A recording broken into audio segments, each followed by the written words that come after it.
Welcome in Zenzile Life, where we help you to be a better, healthier you. I'm Dr. Rita van Rensburg, and today's topic is emotional eating. As a mother, I've heard countless times from my children that they are dying from hunger. And no, a glass of water or a piece of fruit will not do. I'm not hungry for food, they would say.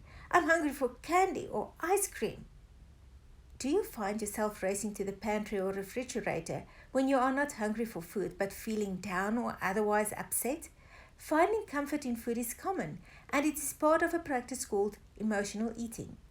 People who emotionally eat reach for food several times a week or more to suppress and soothe negative feelings such as stress, anger, fear, boredom, sadness, and loneliness. If you suffer from emotional distress, you might turn to impulsive or binge eating, munching on whatever is close without enjoyment. In fact, your emotions can become so tied to your eating habits that you automatically reach for a treat whenever you are angry or stressed without thinking about what you are doing.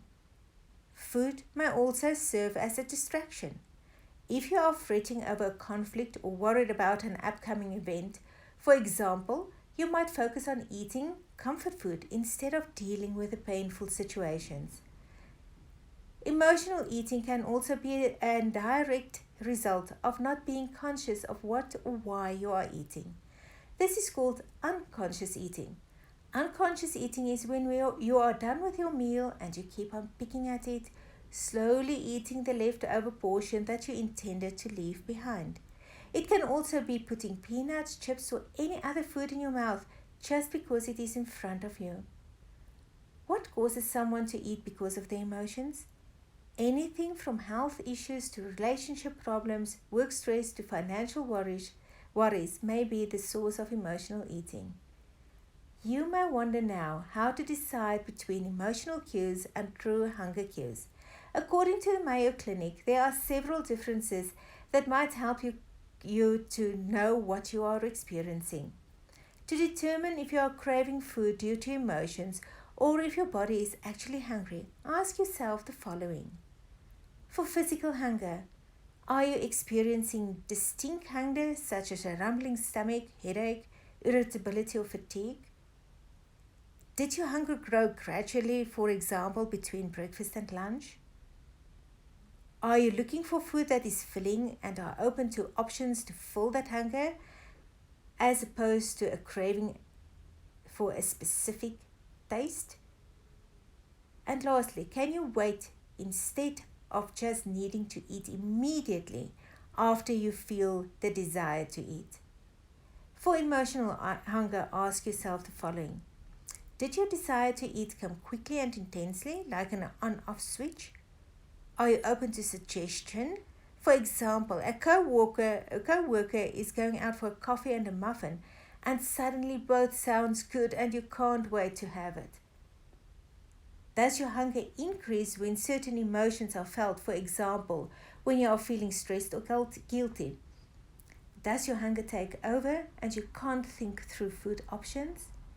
Do you crave a particular kind of food such as chocolate or bread?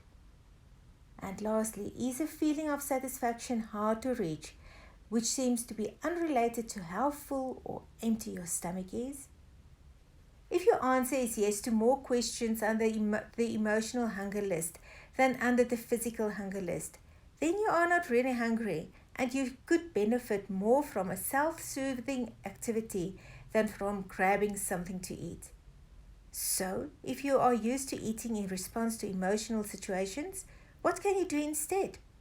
Start by making a list of activities that you might enjoy that don't involve eating. One of the simplest, easiest, and healthiest alternatives to emotional eating is walking or other forms of physical activity. Another option is craft activities, as it not only pass the time but give you something physical to do while allowing you to be creative and productive. You may turn to food for comfort, consciously or unconsciously, when facing a difficult problem, feeling stressed, or even feeling bored. Keep in mind that sometimes the strongest food cravings hit when you are at your weakest point emotionally. It is in those times that, like my children, You and I may find our minds screaming that we are not hungry for food, but that we are hungry for candy or ice cream or cake.